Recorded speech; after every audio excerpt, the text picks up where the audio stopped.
Hello and welcome back to my channel. I recently finished a book called The Case Against the Sexual Revolution, which was published by Louise Perry in 2022. I found the book to be really fascinating. Louise Perry redefines the word progress in the book. I really like this author. I've seen her in several interviews. She's very thorough, and the book made me think about feminism in a new way. As a teenager, I was extremely idealistic. I was influenced by feminist culture to believe that women were oppressed in society, but I didn't have enough experience to verify the ideology of feminism. Feminism preys on women by promising them self-actualization through gaining the same achievements as men. It teaches women to prioritize freedom above all else and to look down at women who choose to be mothers and wives. Now that I'm older and a mother, I'm able to see through the false ideology of feminism, and I'm taking the initiative to call out its deceit in the hope that another, younger woman will hear me and find her way out of it. Today, I'll be discussing feminism's demonic origins as well as the impact of the sexual revolution. Women have been told that prior to the sexual revolution, women suffered at the hands of their husbands, but is this actually true? There are 3 books that I read and am using for references in making this video. The first is The Case Against the Sexual Revolution by Louise Perry. The second is Feminism Against Progress by Mary Harrington. And the third is The End of Woman by Carrie Gress. With that being said, I want to make it clear that I am not a misogynist. I'm not a feminist, but I'm also not a misogynist. Both things are bad. I believe that women are people. I don't think that they're incomplete men or anything like that. An example of someone I would consider to be a misogynist is Pearl Davis, who's a YouTuber and political commentator. I agree with her criticisms of modern-day feminist culture, but she's wrong about a lot of things. She doesn't think women should have the right to vote. She dotes on Andrew Tate, who is currently being prosecuted in Romania for alleged sex trafficking. She's adamantly opposed to marriage and uses her YouTube platform to convince men that they shouldn't get married. You know who else is against marriage? Feminists. Not being a misogynist is not the same thing as being a feminist. That's a false dichotomy. First wave feminism took place in the early 20th century and resulted in prohibition and the ratification of the 19th Amendment, which granted women the right to vote. First-wave feminists were also known as suffragists, but for this video, I want to focus specifically on second-wave feminism, which was very different.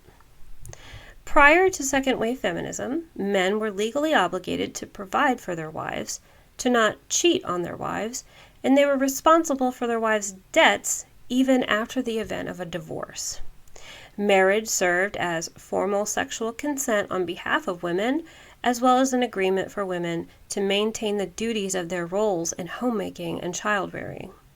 The Equal Credit Opportunity Act of 1974 allowed women to take out loans for the first time without a male cosigner, but before this happened, women couldn't accrue debt.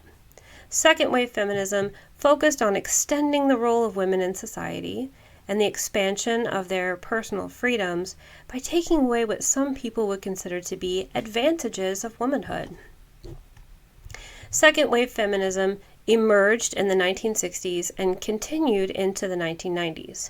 It was heavily influenced by the writings of Simone de Beauvoir, Betty Friedan, but prior to these it had roots in the Enlightenment, the French Revolution, as well as the work of Sigmund Freud, who deduced people down to their sexual nature. Second-wave feminism was also influenced by figures and practices of the occult. They embraced modern witchcraft, tarot card reading, goddess worship, and other esoteric forms of spiritualism. These things have morphed into what we now call New Age spirituality. The goal of second-wave feminists was to destroy the patriarchy because they believed it to be a force of systematic oppression of women, which served the interests of men. They planned to destroy monogamy as well as the nuclear family by, quote, promoting promiscuity, eroticism, prostitution, abortion, and homosexuality, according to Carrie Gress in The End of Woman. Influenced by communism and Marxism, most of the founders of the second wave feminist movement were either childless, gay, or unmarried, with the exception of Betty Friedan, who wrote The Feminine Mystique, published in 1963. Betty Friedan was a well-educated communist who provided the philosophical foundation for the movement. In The Feminine Mystique, she compares being a housewife to living in a concentration camp. Her goal was to convince women that they would be happier if they went into the workforce. Kate Millett was another founder of second-wave feminism and one of the most prominent and persuasive feminist figures. Carrie Gress gives us a background of who she was in The End of Woman. She was highly educated and published Sexual Politics in 1970. She was also a huge proponent of legalized abortions. Kate Millett was a lesbian and believed that there should be no limitations to sexuality, even defending pedophilia. She even tried to have sex with her own sister. She told women that through abortion, women could gain equality. Through her power and influence, younger generations began to view abortion as a badge of honor and something to be celebrated. Like most other well-known feminists, Kate Millett came from an upbringing of neglect and abuse by her father. She suffered from serious mental illness, which caused her to go in and out of psych wards and to stay awake for days at a time. It didn't actually say this in the book, but this sounds a lot like bipolar disorder.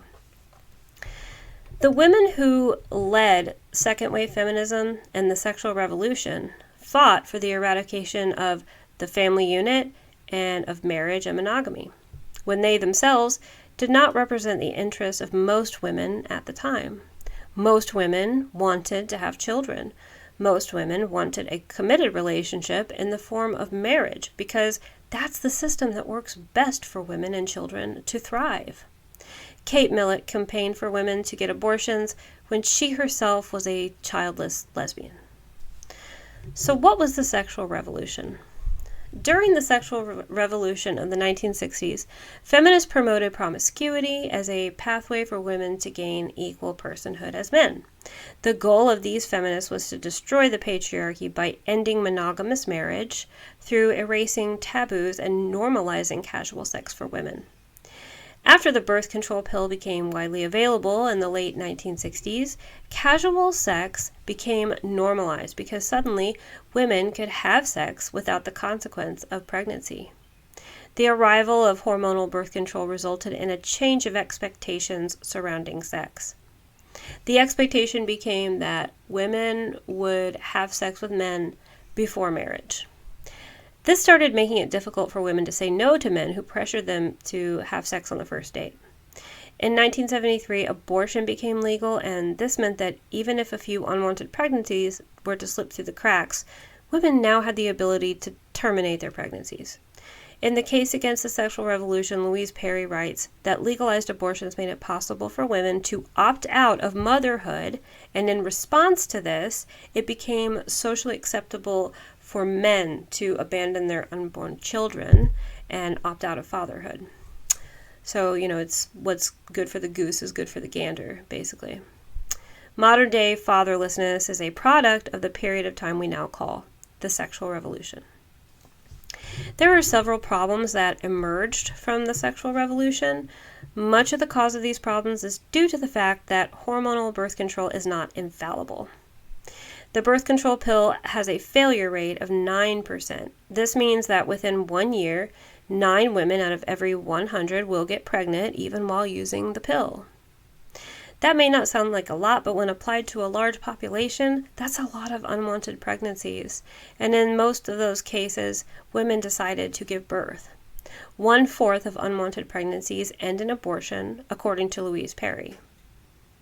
The sexual revolution made it seem like there were no longer consequences for having sex, but that was never actually true.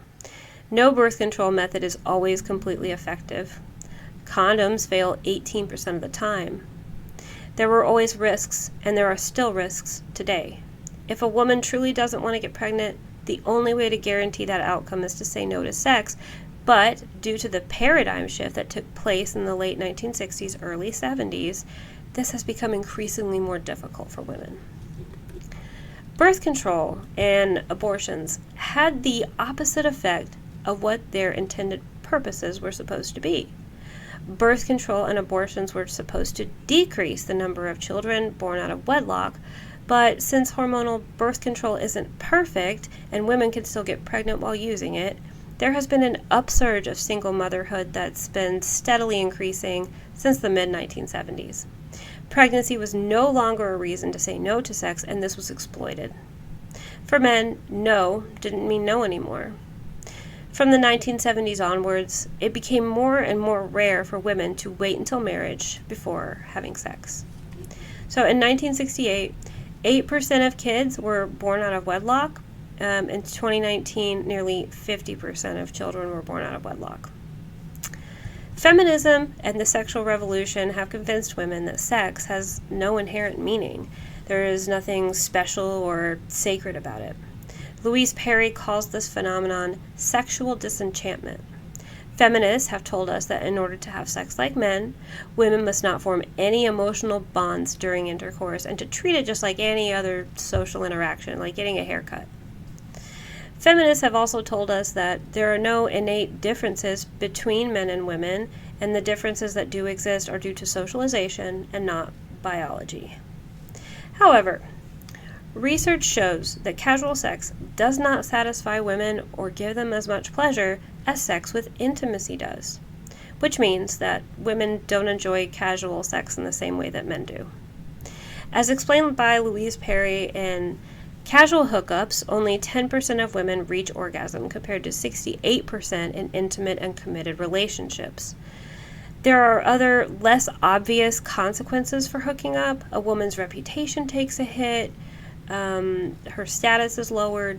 According to men, an increase in body count means that she's less valuable and less desirable. She may feel ashamed about a casual hookup because maybe she didn't really want to do it in the first place, but felt obligated to do so in order to be normal. She's taking a risk of getting pregnant or getting an STD, and on top of everything else, she probably didn't even climax. I'm sorry, but in what universe is this good for women? Men and women are not the same. They want different things. They experience love and sex in different ways. For women, unwanted sex is worse than sexual frustration, and casual sex inherently carries much greater risks for women than it does for men. Feminists bemoan this reality because they say it's not fair, and they're right. It's not fair. The risks of sex fall asymmetrically on women, and that's exactly why it's up to women to do away with hookup culture, because it's women who pay the price. It's up to women to control their own sexuality. The results of the sexual revolution have been disastrous for the institution of marriage and have led to the rampant pandemic of divorce and single-parent households that plague Western society. The second-wave feminists who advocated for promiscuity as a means of liberation completely rejected the sexual human nature of women. As mentioned by Louise Perry, there is something called parental investment theory that explains the sexual nature of women. Women can only have one pregnancy per year, whereas men can impregnate a woman through ejaculation, which only takes minutes. Natural selection has preferred women who are more selective about their mates due to the imbalance of reproductive investment. For men, their investment in reproduction ends with ejaculation, but for women, their investment requires much more work. Women have so much more to lose in a sexual encounter, up to and including their lives. In the past, it wasn't uncommon for women to die in childbirth, and even when they didn't, their entire lives revolved around raising children. This is why women are more picky about who they want to have sex with than men are. In the case against the sexual revolution, Perry describes a term called sociosexuality. Sociosexuality refers to people who are attracted to and have the desire for sex with several different people. More men than women identify themselves with this sexual orientation. Women, on the other hand, are more likely to identify with demisexuality, which means a person is sexually attracted to people based on how they feel about them. A person who is demisexual only wants to have sex with people that they have emotional connections with. The problem is that young women have trouble discerning between men who desire them and men who actually like them. The characteristics that women look for in hooking up are the same criteria a woman looks for in a long-term partner or husband. Hookup culture causes women to experience a lot of emotional distress when they sleep with men who never speak to them again. They may try over and over again to find a boyfriend. Young women and adolescent girls are very sensitive to conformity. They want to be normal. But being normal means participating in hookup culture, especially at universities, where there are a disproportionate amount of female students to male students. Women are forced to compete with each other because there aren't enough men to go around. Is it any wonder that STDs are on the rise on college campuses? According to Washington University, 1 in 4 college students has an STD. The arrival of dating apps introduced hookup culture on a new level. Because of women's hypergamy, women on dating apps are liking the profiles of 5% of men, while men are liking the profiles of 62% of women. Despite the normalization of hookup culture, our society is currently in a sex recession. A recent study came out showing that 30% of men ages 18 to 24 have not had sex within the past year. Hookup culture is not about finding a spouse or even a boyfriend or girlfriend. For men, it's about having as much sex as possible with as little emotional or financial investment. The men who are considered high value reap the benefits, but for women, it's more about vanity. It's about receiving affirmations that they are beautiful and desirable. It's the same reason why a woman would wear skin-tight pants and film herself at the gym, hoping to catch footage of men giving side glances her way to make it look like there are so many men interested in her that it's become an inconvenience. Okay, I'm going to talk about reactionary feminism. In Mary Harrington's book, Feminism Against Progress, she talked about something called reactionary feminism. Reactionary feminists believe 4 things. Marriage is good for women and children. People need single-sex spaces. The invention of the birth control pill was a bad thing, being mothers a good thing. And men and women are fundamentally different. Reactionary feminism is something that Mary Harrington coined, and it's not recognized as one of the 4 main types of feminism. I think that people who are religious would probably agree with its tenets. I personally agree with them, except I think married women should be able to access birth control in order for them to limit the number of children they have, because before birth control, women would have up to 12 to 14 kids, and having that many children takes a toll on a woman's health. Kids are very expensive, and people who can't afford to have a lot of them should have a way to keep it under control. Okay, so I'm going to switch gears here. In 1972, the Supreme Court ruled in a decision that allowed non-married women to obtain hormonal contraceptives. Today, an estimated 65% of women of childbearing age are using a form of hormonal birth control.